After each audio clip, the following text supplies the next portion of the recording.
Now, Darren and Anita with your Grand Strand Artist Spotlight.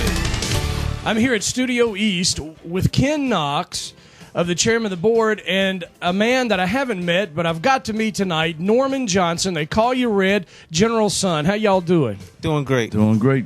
I tell you, it's an incredible practice tonight, Ken. I've been down a few times to get to see the practice of the guys, and you're doing an awesome job. Man, the rehearsals have been intense. They've been fun.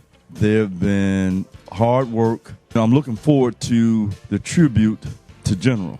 Well, it's incredible, and I can't wait. I was telling some folks out here earlier, I had talked to Thomas and Daryl, the new members of the chairman of the board, and I said, I can't wait to get to the House of Blues and be in the huge room on a big stage with that sound system, and what I'm hearing here tonight is incredible.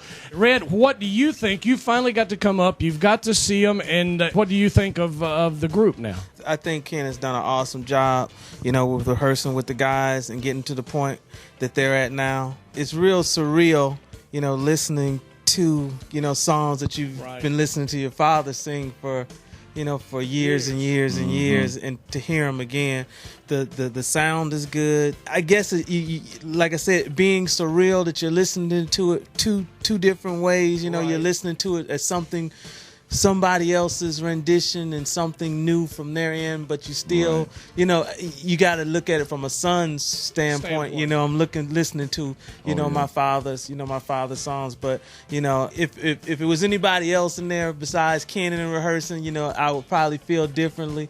But I'm just real excited, for them and for the show, on the 30th. Right, so you can say the legacy lives on. Yes, definitely. With it all, with the songs and the music and just in the talent and all together with the group of the years of what your dad had created, it lives on and all that.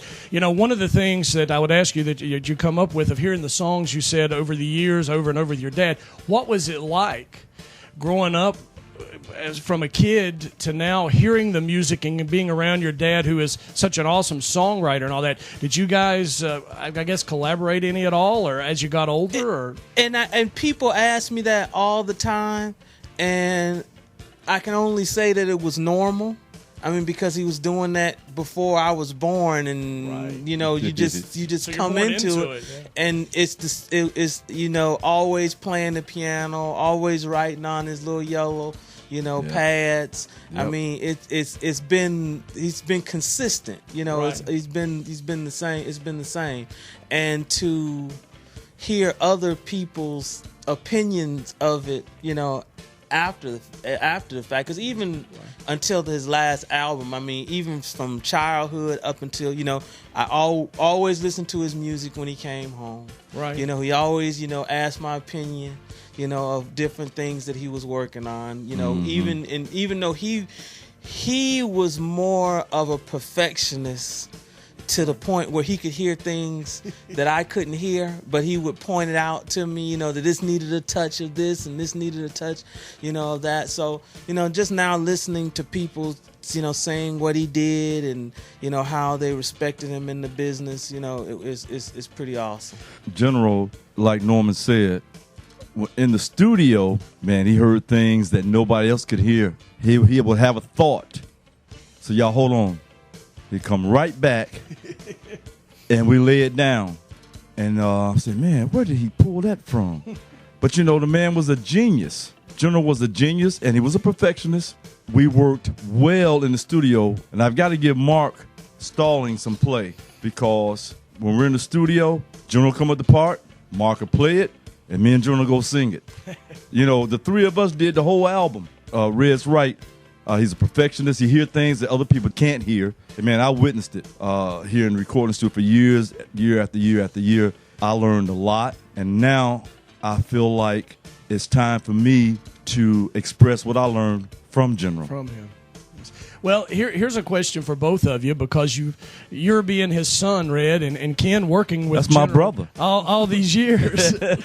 Is that recently, and I think the folks have heard this in the radio show in the past few weeks, we talked with Edna Wright and Greg Perry, and we've talked with Harrison Kennedy, and there's one element out of all the interviews that I've done, and I like Edna Wright's picture of your father the most, because and every element out of all these three people, I like hers, but they all said basically the same thing, that when they worked with him in the studio, and this was back during the Holland Dozier Holland days and all of that, is that Edna said he was like the little Energizer bunny on TV. He was just always just full of energy. And Greg, actually, she said in the studio sometimes would have to say, okay, let's let him get this part done, and because he was just full of energy. Now, how did you guys see that?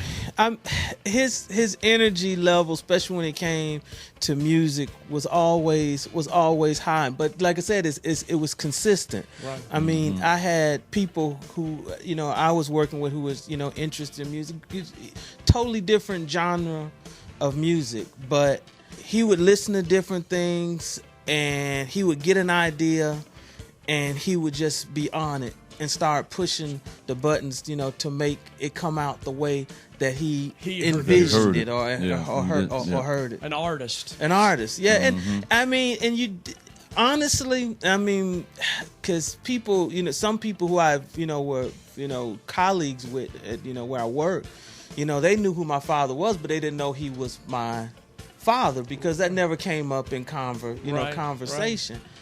Right. Just looking at him, I see him differently now because of everybody else's opinions. Like you were saying earlier. Right. Just because you're hearing more of it, it's out now. Right. People tell you how they think. I always knew he was a musical genius. I mean, but that's not what we sat around and talked about. He was dad to you. we were playing gin rummy and tuck, and talking about sports and everything. Granted, music came up. Right. But that wasn't the full It was scope dad. Right. He was exactly. dad. Just Man, I'm glad you said it because, see, your father was heavily into sports.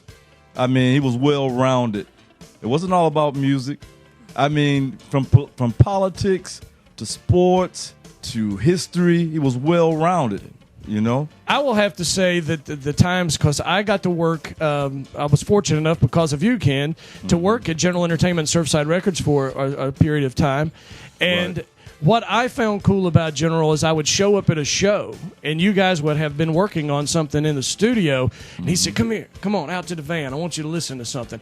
And I appreciate that he valued my opinion, but it was cool how he did it. I can remember one song that's distinctively in my head is that we would go out, I listened to the whole song, and you can't talk when you're listening to the song. So you listen to the whole song, and then it stops, and he plays it again, and he says, here, listen to it again. I've added some goodies to it. And I think the cool thing is when you've listened to it, and then you can go back. It could be a guitar riff or something like that, and you can go back and say, I hear what you've changed. I think that's where you value your opinion because you truly listened to the work that was there. It was just an incredible time. You guys are great, Ken. The new band's great. Red, it's incredible meeting you and getting to talk to you a lot. I thought a lot of your dad. We want to see everybody at the House of Blues on December 30th, but probably one of the best shows that's going to be in a long time. And just the lineup that's on there from the chairman of the board, Edna Wright, Honeycomb, Harrison Kennedy, and Greg Perry as a special guest, which is Edna's husband, who was one of the songwriters. You can meet and talk to him. It's just going to be an incredible time. You guys, thank you so much for your time. Thank you, Darren. Grand Strand, a music evolution.